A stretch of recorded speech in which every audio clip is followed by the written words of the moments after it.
you know, Brent, you might, how many of you guys know Brent Phillips or heard of Brent Ready Contractors? All right, so this is one of Brent's properties, and you know, we have a mastermind coaching group that we do, and this is the property that we used for our flip school, where we took our students through here and went through like every stages of the repairs, from when we first bought it to, yeah, I mean, to the completion that it is now, and put it on the market. And so, Chris is the next Houston real estate mogul, and he's the guy that oversees this rehab, and he's been overseeing a lot of rehabs. And so, and he's 18 years old, as you can tell. Yeah. And so, we'll talk about the All right, this is like a pretty standard deal that we do for Brandt's personal properties, and then we have a couple going on for our customers that are similar to this. Basically, Brandt got this pocket listed from a local wholesaler in Houston. Do you want me to share like which wholesaler? Does it matter? All right. Well, yeah. So he got it from a wholesaler, to remain nameless. I think total purchase was $134. So I want to say the wholesaler made 14 on that. So he had it under contract for 120. And we met the lady he had it under contract from. She's a pretty nice little old lady. She's going to a retirement home and needs some money to pay for that. So at any rate, we got it. It needed a minor foundation.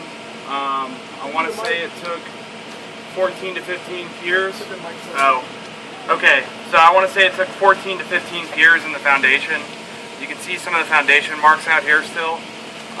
It did have interior piers, and I remember where the interior piers were, but I couldn't tell you where they are today because the hardwoods have been refinished and it looks the same as everything else.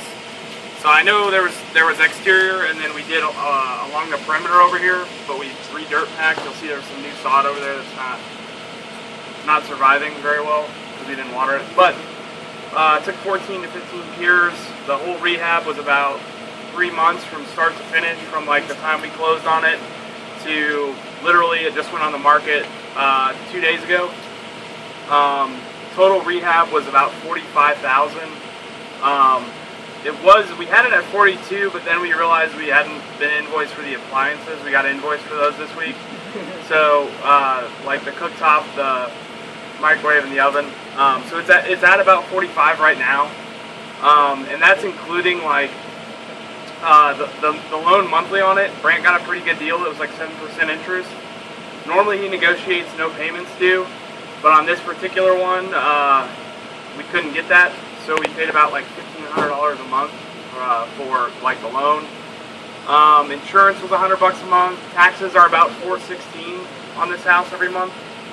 But like with all that, the miscellaneous utilities that we've had on throughout the rehab, all that, we stand to make about $40,000 if it sells within this month.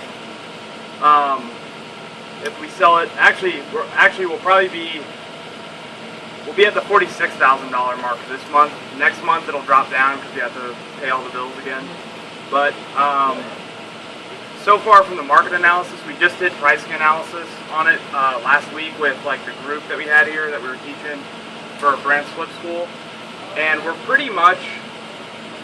best price, best product in this neighborhood. There's one house, 45, 48 Briar Bend down there that's on the market. It's got about 400 more square feet, but we're a way more quality rehab, and they're at about 270. They've got like laminate floors. It's awful. Terrible. I don't know who owns it, but I'm sorry. Those rehabbers suck. Yeah. All right. Never trust a contractor. And then there's a couple other ones that are in our square footage range, but they're way higher priced than we are. So this house itself is 1641. So we're in the lower end range of this neighborhood, but this area itself is a step up. Like this particular subdivision, if you go a couple streets further back, the ARVs drop a little bit, but if you keep going that way, it keeps going up as you get closer to 610. Like if you go up across Willow Bend, a house like this is a $300,000 house. and a 2,400 square foot rehab that we're doing up there is going to be a $450,000 house. So the closer you get to 610, the more the values go up, and you'll notice that consistently, like in this Meyerland area. But that's pretty much it for this house, unless you guys have any questions or. Do you know how much the foundation cost to repair for the 15 beams? Was it 15? All right. So the first question was, I'll get to your question in a second. The first question was, how much was the foundation repair? Generally, a good foundation repair we usually get for like 125 to 130